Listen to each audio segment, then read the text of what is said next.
The next station is Manila.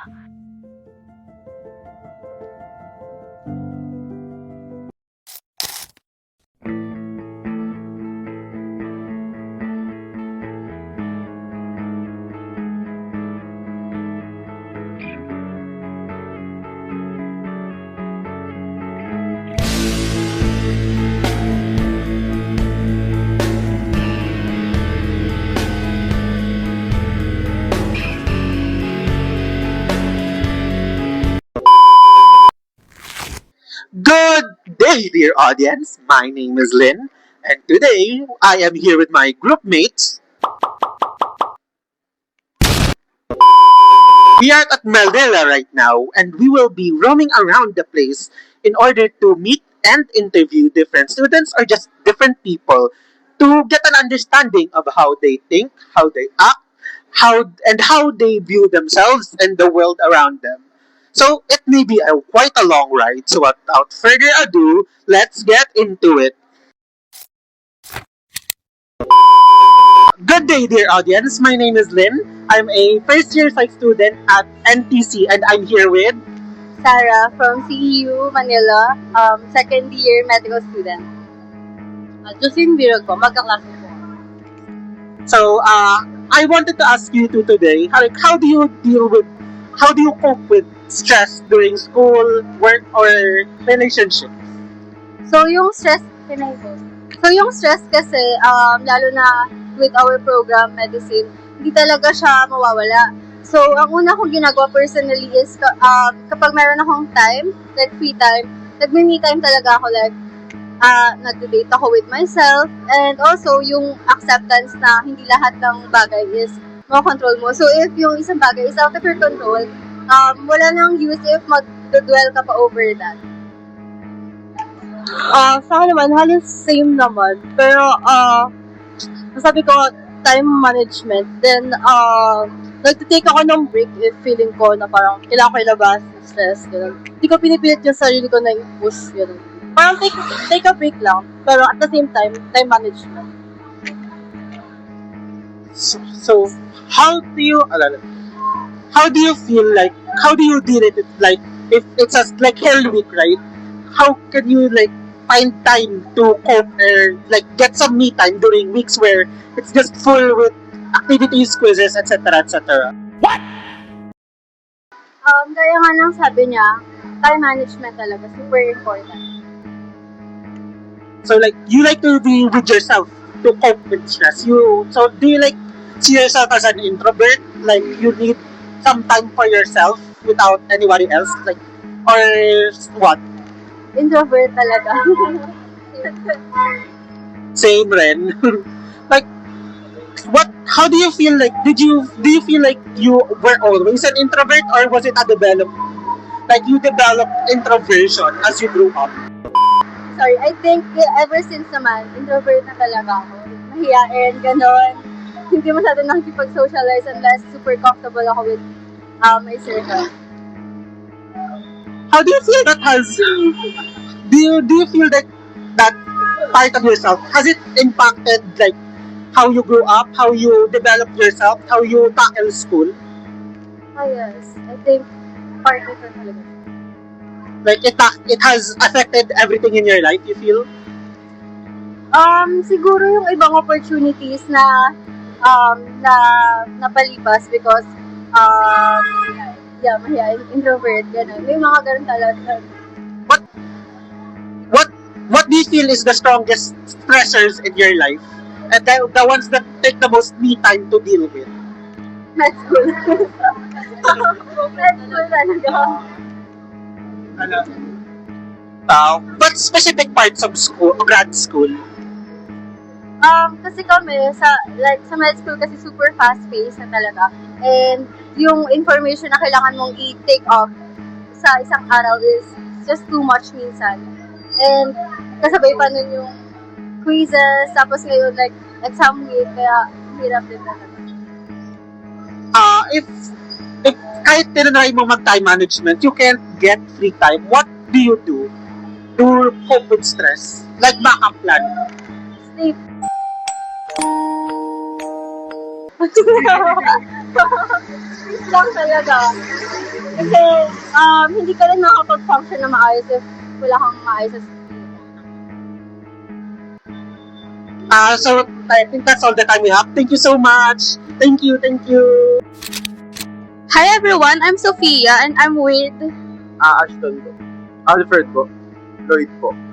So, ang tanong ko po, describe a time when you step outside your comfort zone. Ano pong nakuha nyo po sa experience na yon sa pag-step outside nyo po sa comfort zone nyo po? Actually, for me, marami and malawak din. Kasi, di ba, as the word itself, comfort zone. Nung lumabas ako sa zone, sa zone ko na yun, syempre, mas lumawak bigla yung mga experiences ko. Kumbaga, new experiences. And, na-adapt ako sa experiences na yun. And, in the meantime, while it lasts, nagiging comfort zone ko na rin. Yung sa akin naman po, turo po talaga yun sa akin ng coach ko na pag in-game, dapat lumalabas kami sa comfort zone namin. Kaya pag may mga laro po kami, hindi ko iniisip kung ano yung mga limitations ko. Naglalaro na lang ako, tumaasa ako sa instincts ko. Kaya dun ko din na-discover na, ay, kaya ko pala to, kaya ko pala yung ganyan. Tapos dun ko pa mas nakikilala yung sarili ko, tsaka mas naiintindihan kung ano ba yung kung saan ako malakas, tsaka kung saan ako mahina. Yung sa akin naman po, madaming discoveries na makikita ko sa sarili ko if lalabas ko ng comfort zone. If magsistay lang ako sa zone ko, parang boring. Walang kasayahan.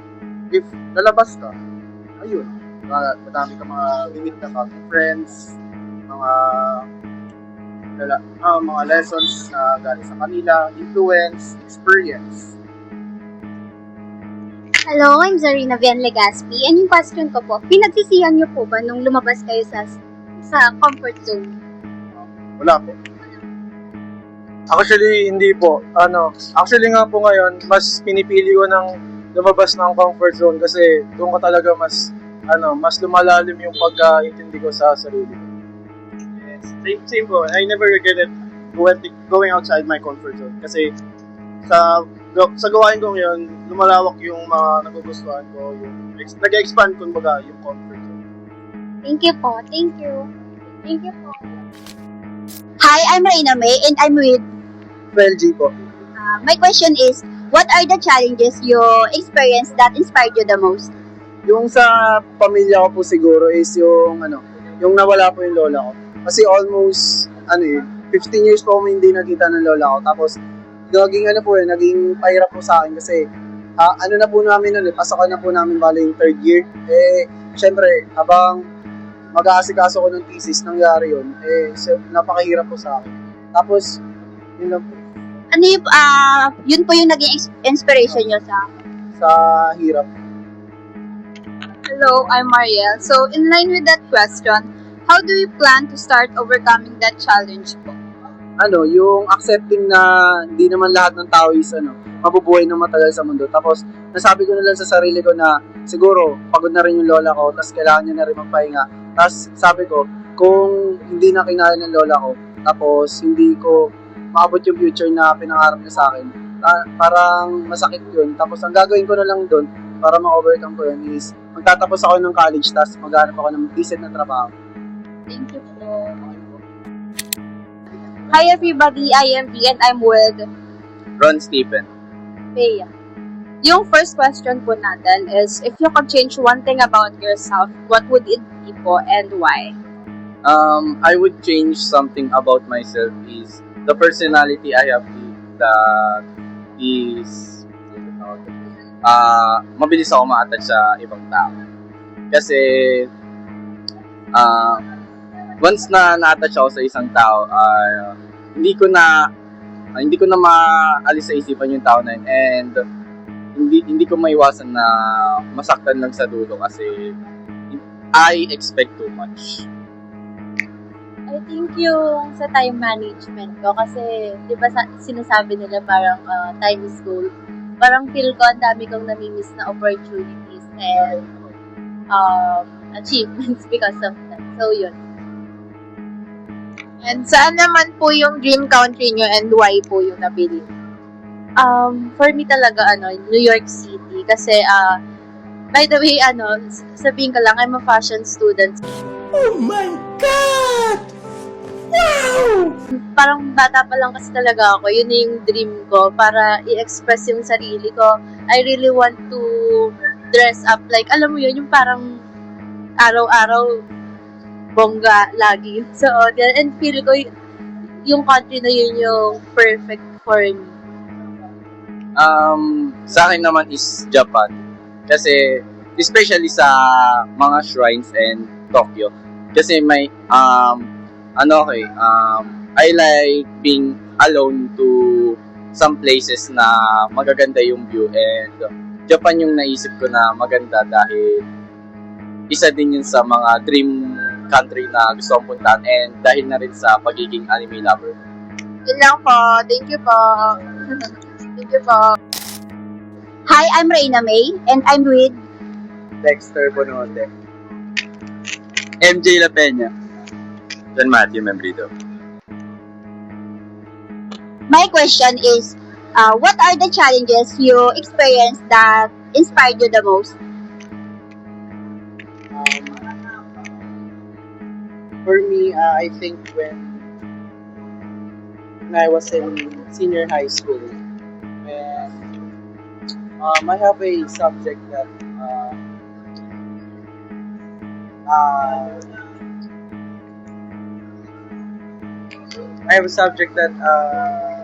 na mababa ako, tapos parang kailangan ko siya na habulin, maghabol. Tapos yun, parang na-inspire ako na mag-work hard to achieve my goal. Tapos yun, hanggang sa nakaabot na ako ng college ako. I think yung challenge na na-inspire ako the most is that time when yung pandemic era, kasi I was really struggling with my mental health kasi noon, and now po in-inspire ako ngayon na parang magbawi-bawi sa sarili ko, ayusin po yung sarili ko. For me, recently, I was a victim of a scandalous act in the social media, which for me was is a lesson talaga for me kasi I wasn't using social media correctly, and I wasn't literate enough to use it correctly. So after nung nangyaring incident is I tried to learn myself, and also try to make it a lesson for me and not just a way to bring me down. So, hello, I'm Mariel. In line of that question, how do you plan to start overcoming that challenge? Well, for me, since realize ko na what I'm doing wasn't right, so it's a step for me na gawin yung tama, and how to use social media correctly. And hindi lang yung basta kung ano yung nakikita nyo is totoo, or yung mga naririnig nyo is totoo. Parang kailangan mo rin mag-research, and also matuto kung ano yung tama at mali. Also kung ano yung totoo at hindi. Since I was struggling with my mental health po, I'm trying to find right now mga hobbies na pwede kong gawin, and kung ano talaga yung nagsusot sa akin para mas maging healthy yung mental health ko. Ako naman, I think kailangan ko pa ngayon nga mag-work hard kasi kailangan ko pa rin i-improve yung sarili ko. So, naghahanap ako ng magandang gawin na para makita ko kung ano yung potential ko sa mga bagay ko. Thank you so much po. Frank. Hi guys, I'm B and we are with... Hi, my name is Angela Papadinas. I'm from Adamson University under the Business Administration of Operations Management. Hi, I'm Teacher May F. Alawigan from Adamson University as well, and the President of Junior Management Association of Operations Management. Yung question po namin is, if you would change one thing about yourself, what would it be po and why? I think, is it a trait or a physical aspect? Any any. I think personally, I would change yung pagiging inconsiderate ko minsan from sa iba. Kasi syempre, we're in college na eh. So we shouldn't be like that na, diba? So right now, I'm still learning since kaka-18 ko lang naman. Pero not everyone's perfect. Kaya it's okay din na you have to build yourself muna. And then once that nagawa mo na yun, and then you can say that you're good na. Sa akin naman po, honestly speaking, siguro yung pagiging people pleaser ko. Kasi for me, once na maging people pleaser ka, ang tendency nun is magiging selfless ka palagi. And yung pagiging selfless mo kasi may tendency na kahit nakaabuso ka na or naging abusado na sila sa'yo, okay lang. So for me, if may mababago talaga ako about myself, yun yung pagiging people pleaser ko. Hi guys, I'm Ali. And yung second question naman po is, saan po yung dream country nyo and why naman po? For me, siguro Switzerland. Oh my God! Wow! Yung places kasi nila doon, especially yung environment, is breathtaking and mas nakaka-relax kasi siya ng mind. Yun na po. Ako naman po, gusto ko po talaga mag-Japan. Kasi ever since I was a kid, very po ako sa mga manga, anime, nanonood po ako until now. And gusto ko po makita yung mga like actual na cherry blossoms. Marami pong places sa Japan na gusto kong makita. So, I really want to go there once na may stable na job na ako. Yun lang po. Thank you po. Hi, I'm Pamela Rose Longas. I'm with Jillian Margaret. May question po kami. What is your interested subject? Yung nagkaroon po ko ng interest subject is nung summer class po namin, understanding the subject. So, bakit niyo po hi, I'm Lynn by the way, bakit niyo po nagustuhan yun? Yung subject na po? Interesting po kasi yung mga story about the self po. And ayun po, interesting din po yung naging teacher namin. And nakapag-discuss po talaga siya ng detailed in small time po. So, like, parang wala naman siya sa previous years, di ba? Pero meron similar per dev. Nagustuhan niyo rin po ba yung per dev? Yung per dev na po namin siya nung grade 11 or 12 po ata kami na. Ayos po, nagustuhan rin po na, isa rin po siya sa fave subject ko po nun kasi nakakaalam po ako ng mga iba't ibang story po about sa sarili, about sa personal development po. And yung teacher din po namin, actually, I'm from MTC din. Oh my God! Wow! Nung senior high po, ayun po. Yung naging teacher din po namin din, magaling din po yung pagtuturo. What do you think na nagpapastand out sa subject na yun na talagang napag-gravitate sa iyo na hindi makikita sa ibang subject? Siguro yung experience nung mga nung mga kaklase nyo po na nasa-share through discussing po, and yung experience din po yung nung mga teacher and yung lesson na tinuturo po nila. So, parang you believe that gusto nyo po mag-hear ng others' perspectives and experiences? In that way po kasi matututunan natin ma-develop yung sarili natin and yung environment natin on how it works po. Thank you po so much. May isa pa po ako question. Ready po? Ano po natutunan niyo sa sarili? Along you. Siguro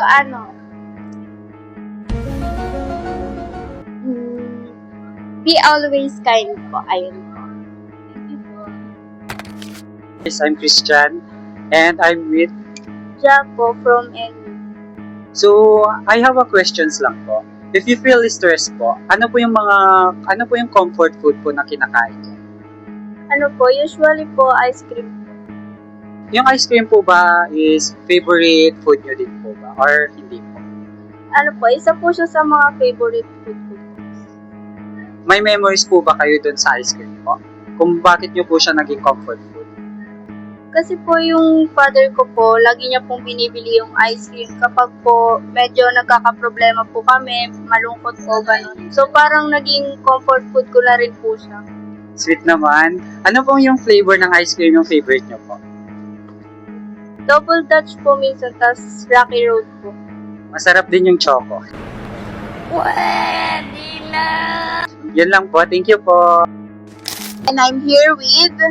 Harold. Ivan. Andre po. Dayton. Yan. And my question now po, yung first question is, if you could change one thing about yourself, what would it be and why? Siguro ang babaguhin ko sa sarili ko is yung pagiging late. Siguro para sa akin, self-discipline. Kasi madali ako ma-distract sa mga bagay-bagay. Hi guys, I'm Bri, and yung second question, someday pupunta kayo sa isang country. Ano yun at bakit? Japan, kasi ayun yung dream country na mapuntahan ng parents. Spain po kasi doon po lumaki yung dad ko.